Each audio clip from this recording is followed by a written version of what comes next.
I'm Eli Luberoff, founder and CEO of Desmos, formerly Tutortrove, which was the company I think we were called. That's what we were called when we joined the summer fellowship in 2010.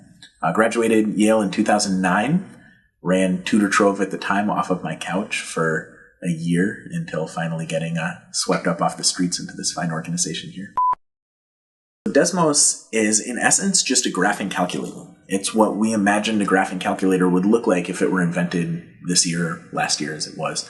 And it has a few basic premises. It's completely in-browser. It's completely free. You don't have to download anything. And it takes advantage of the fact that JavaScript, in particular, and computers in general, have gotten so fast over the last 20 years that they can really run circles around kind of handheld technology and do really extraordinary things inside of a user's browser without requiring a download. And so that's been our focus, is to try to make the best tool possible for exploring math.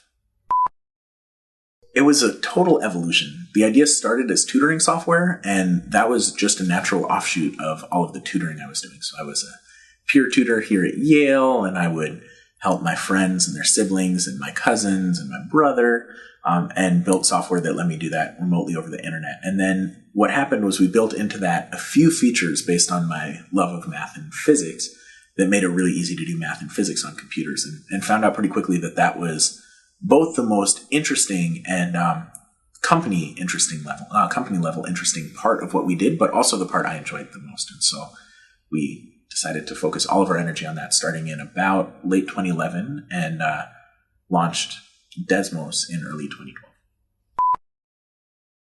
My biggest piece of advice, I think, is that it requires more patience than you anticipate. The stories that you read about startups are the ones that end up in TechCrunch, and there's this selection bias towards the ones where, like, Instagram launches and has 20,000 users on day one, and then it's just upward from there, and that's not actually how the world works for anyone.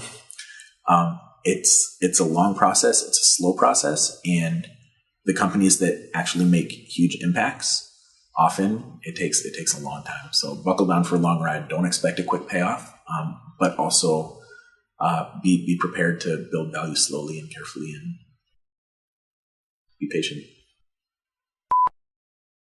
Making a startup is very difficult. It's a lot of work, and it's important to figure out as early as you possibly can the balance that you're going to strike between your startup work, your life.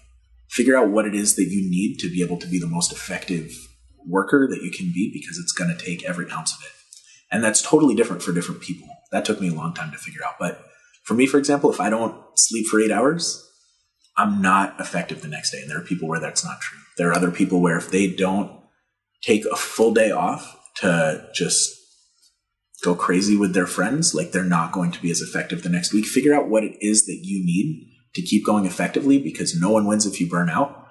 And also everyone loses if you don't put in everything that you've got, because it takes everything you've got to win.